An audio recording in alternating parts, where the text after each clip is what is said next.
కనీసం ఒక కార్పొరేటర్ ఎట్లయితే ప్రజల మధ్యలో ఉంటాడో ఆయన ఎమ్మెల్యేగా డిప్యూటీ అయిన తర్వాత ఆ రకమైన రోల్ ప్లే చేయాల్సిందే. బట్ ఎన్నడూ కూడా ఆయన ప్రజల మధ్యకు రాలేదు, వాళ్ళ ఇష్యూస్ పట్టించుకోలేదు, ప్రజలతో యాక్సెస్ ఉండదు. పొద్దున్న లేవగానే ఏమన్నా సమస్యల గురించి చెప్పుకుందామంటే ఆయన దొరకడు, ఆయన ఒక సెలబ్రిటీ, ఇట్లాంటి సమస్యలన్నీ ఉన్నాయి. కాబట్టి మజ్లిస్కి ఏంటంటే ఇంకొక సెలబ్రిటీ ఎదగడం అనేది వాళ్ళకి ఇష్టం లేదు రాజకీయంగా. ఎందుకంటే ఆయనకి ఇంటర్నేషనల్ పాపులారిటీ ఉన్న వ్యక్తి. వాళ్ళు హైదరాబాద్ అంతా మా జాగీర్ అనుకుంటారు, ఇంకొక లీడర్ ఉండొద్దు ముస్లింస్లలో, మా అన్నదమ్ములమే ఉండాలి, మా పార్టీ ఉండాలి, మేమే ఉండాలి. ఈయన అజారుద్దీన్ గారు కాంగ్రెస్ అయింది. రెండవది ఏంటంటే ఆల్రెడీ స్వతహాగా ఆయన ఒక సెలబ్రిటీ. అటువంటి వ్యక్తి రాజకీయంగా ఎదిగినట్టయితే వాళ్ళకు ఒక పవర్ సెంటర్ ఇంకోటి అయితే మైనారిటీస్ లో అనే భయం వాళ్ళకు ఉంటుంది. వాళ్ళ ఆకాంక్షలను దృష్టిలో పెట్టుకొని ఈసారి రేవంత్ రెడ్డి అనేది టికెట్ ఇవ్వలేదు. లేకుంటే అంత దగ్గర దాకా వచ్చిన క్యాండిడేట్ ను ఏ రకమైన సంకోచం లేకుండా ముందే డిక్లేర్ చేయాల్సిన పరిస్థితి ఉండే. కానీ రేవంత్ రెడ్డి ఆ నిర్ణయం తీసుకోపోవడానికి మజ్లిస్ అనేది అడ్డుపడ్డదని చాలా క్లియర్ గా మనకు తెలుస్తా ఉంది. ఇప్పుడు ఎప్పుడైతే ఆయనకు మంత్రి పదవి ఇచ్చారో డెఫినెట్ గా మజ్లిస్ అనేది బీహార్ లో తిరుగుతున్నారు తప్ప ఇక్కడ వాళ్ళు ప్రచారం చేయట్లేదు. ఇవన్నీ చూస్తున్నప్పుడు ఏంటంటే మైనార్టీలలో వాళ్ళు పెట్టుకున్న ఆశలు అనేటివి అమ్మాయిస్తున్నాయి. అజారుద్దీన్కి ఇవ్వడం వల్ల బీజేపీ వాళ్ళు కూడా హ్యాపీగా లేరు, వాళ్ళతో పాటుగా కింది క్యాడర్ కూడా హ్యాపీగా లేదు. ఒకవేళ వాళ్ళు మేము గెలవట్లేదు కదా, ఎవరికి వేస్తే బాగుంటుంది అంటే కాంగ్రెస్ ఓడించాలనేది కింది క్యాడర్ లో కనబడతా ఉంది మనకు. కాబట్టి హిందూస్థాన్లో కూడా కొంత పోలరైజేషన్ రావడానికి కారణమవుతుంది. ఓకే, బండి సంజయ్ క్యాంపెయిన్ బీజేపీకి పనిచేయలేదా? కొంత ముందు నుంచి ఆయన వచ్చి ఉంటే క్యాండిడేట్ ను ముందే డిక్లేర్ చేసి ఆయన ముందు నుంచి వచ్చి ఉంటే బాగుండేది. బట్ ఆ స్థాయిలో ఆ ప్రచారం జరగలేదు. కేవలం 2 days ముందే ఆయన ఫీల్డ్ మీద మనకు కనబడ్డాడు.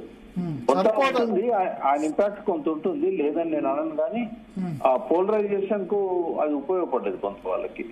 ఓకే, పోలరైజేషన్ అంటే కొంత ఓట్లు బీజేపీకి ఇంకా అడిషనల్ గా పడే అవకాశం ఉంటుంది. మీ ఉద్దేశం ఏంది? బీఆర్ఎస్ గెలుస్తుందా? ఇప్పుడైతే అట్లే కనబడుతుంది. ఎంత ఉండొచ్చు సార్, మెజారిటీ ఎంత ఉండొచ్చు? నేను 6 to 8% అనేది మినిమం ఉంటుందని అనుకుంటున్నా. ఒకవేళ సైలెంట్ ఓటు మీద ఏ ప్రభావం చూపెడుతుందంటే ఎవరు గెలుస్తున్నారు అనేది ఒక ప్రధానంగా ఉంటుంది. రేవంత్ రెడ్డికి 2 రోజుల నుంచి ఆయన ఫ్రస్ట్రేషన్ ఏదైతున్నదో బహిరంగంగానే వ్యక్తం అవుతున్నది. పైకి మా క్యాండిడేట్ గెలుస్తాడు, నేను ఇంతకుముందు చేసిన ప్రిడిక్షన్స్ అన్ని కరెక్ట్ అని చెప్తున్నా కూడా ఆయన అజారుద్దీన్ కు మంత్రి పదవి ఇవ్వడం అంటేనే ఒక భయం అనేది వచ్చింది అనేది. తర్వాత క్యాంపెయిన్ లో కూడా కాంగ్రెస్ ఇవాళ అప్పర్ హ్యాండ్ లేదు, బీఆర్ఎస్ అప్పర్ హ్యాండ్ ఉంది. ర్యాలీస్ కూడా వాళ్ళే బాగా సక్సెస్ అవుతున్నాయి. ఇవన్నీ చూసినప్పుడు ఏంటంటే ప్రజల్లో ఒక ఆలోచన మాత్రం కాంగ్రెస్ గెలిచే పరిస్థితి లేదు అనేది ఎప్పుడైతే వస్తుందో ఓ 10 to 15% సైలెంట్ ఓటు బీఆర్ఎస్ కి యాడ్ అవుతుంది. ఇప్పుడైతే 6 to 8% లో బీఆర్ఎస్ ఉంది. ఒకవేళ 2 లక్షల పోల్ అయితే అనుకుందాం, 4 లక్షల్లో అంటే మీ ఉద్దేశం 14-15,000 మెజార్టీతో గెలుస్తుంది బీఆర్ఎస్. కానీ మరి 6-8% అటు ఇటు కాదా ఈ 2 రోజుల్లో?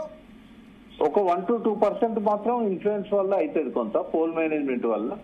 బట్ ఇంత గ్యాప్ ఉన్నప్పుడు కాదు అది. ఒకవేళ 2%, 3% తేడాతో పోటీలో ఉన్నప్పుడు డెఫినెట్ గా అటు ఇటు అయ్యే అవకాశం ఉంటుంది ఫలితం. కానీ ఇప్పుడు 2%, 3% మించి 6 to 8% ఉందని అన్ని సర్వేలలో కూడా మనకు వచ్చింది. ఇంటెలిజెన్స్ వాళ్ళు కూడా చెప్పిందని తెలుస్తున్నది.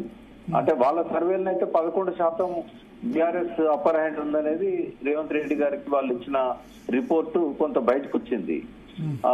అది మనకు ఎంతవరకు నమ్మాలో తెలియదు, బట్ వార్త అయితే బయటకు వచ్చింది. అంటే అంత డిఫరెన్స్ డబ్బులతో అంత డిఫరెన్స్ రాదు, ఒక 2 to 3% వస్తుంది. 2 to 3% అంటే కవర్ చేయలేరు, సాధ్యం కాదు. ఇంకోటి ఈసారి డ్రోన్ సర్వే ఉంది, బహుశా వాళ్ళు రేపు స్టార్ట్ చేస్తున్నట్టున్నారు. ఈ డ్రోన్స్ కాన్స్టిట్యున్సీ అంతా కూడా డ్రోన్స్ తిరుగుతూ ఉంటాయి.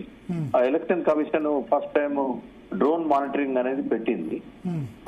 చాలా వరకు అలా దొరికిపోతారు, ఎక్కడెక్కడ డబ్బులు వస్తున్నారు ఏంటి ఇట్లాంటివన్నీ కూడా డ్రోన్ లో మనకు స్పష్టంగా తెలిసిపోతుంది. అంటే దొంగ ఓట్లు అది వేయడానికి అవకాశం ఉండదంటారు? డబ్బులు దొంగ ఓట్లు ఉన్నది కానీ అంటే బుర్కాలు వేసుకొని పోయి దొంగ ఓట్లు వేసే అవకాశం ఉంటది. కానీ ఎలక్షన్ కమిషన్ బీహార్ లోనైతే చాలా పటిష్టమైన ఏర్పాట్లు చేసింది. అంగన్వాడీ కార్యకర్తల్ని, మహిళా ఆఫీసర్స్ అందరినీ కూడా ఎక్కడెక్కడైతే ముస్లింస్ ఎక్కువ ఉన్నారో అక్కడ ఖచ్చితంగా బుర్కా తీసి వాళ్ళని టెస్ట్ చేసి అంటే వాళ్ళేనా కాదా అనేది ఇంపర్సనేషన్ అట్లా ఐడెంటిటీ కార్డు ద్వారా ఖచ్చితంగా వాళ్ళని నిర్ధారణ అయితేనే బూత్లోకి పంపాలి అని చెప్పి బీహార్ లో చాలా పటిష్టమైన ఏర్పాట్లు చేసింది. బట్ ఇక్కడ అటువంటి ఏర్పాట్లు కనుకుంటే దొంగ ఓట్లు వేయడం సాధ్యం కాదు. ఓకే ఓకే, ఇక్కడ అట్లా లేదు మరి. ఇక్కడ ఎందుకంటే కేటీఆర్ అన్నట్టుగా 24,000 ఓట్లను కొత్తగా నమోదు చేశారు, అందులో చాలా అవకతవకలు జరిగాయని చెప్పాడు. దాని మీద ఎలక్షన్ కమిషన్ పెద్దగా పట్టించుకోలేదు. అట్లాగే 12,000 మందిని ఓటర్స్ తొలగించారు అని చెప్పాడు. అంటే వాళ్ళకు అందిన వివరాల ప్రకారం ఎక్కువనే ఉండొచ్చు కూడా. ఓటర్ సంఖ్య మాత్రం 4,75,000 పోయిందంటే చాలా వరకు బయట నుంచి తీసుకొచ్చి ఇక్కడ నమోదు చేయించారు. అది దొరికే అవకాశం లేదు కదా, వాళ్ళ పేర్ల మీద ఓటు ఉంటది, వాళ్ళ ఓటర్స్ తీసుకొని వస్తారు, ఐడి కార్డు ఉంటది, వాళ్ళు ఈ కాన్స్టిట్యున్సీ వాళ్ళు కాకపోయినా బయట నుంచి వచ్చి ఇక్కడ వాళ్ళను ఎన్రోల్ చేశారు. కాబట్టి అటువంటి ఓట్లు కొన్ని ఉంటాయి, దాని ఇంపాక్ట్ ఎంత ఉంటుంది అనేది తెలియదు మనకు.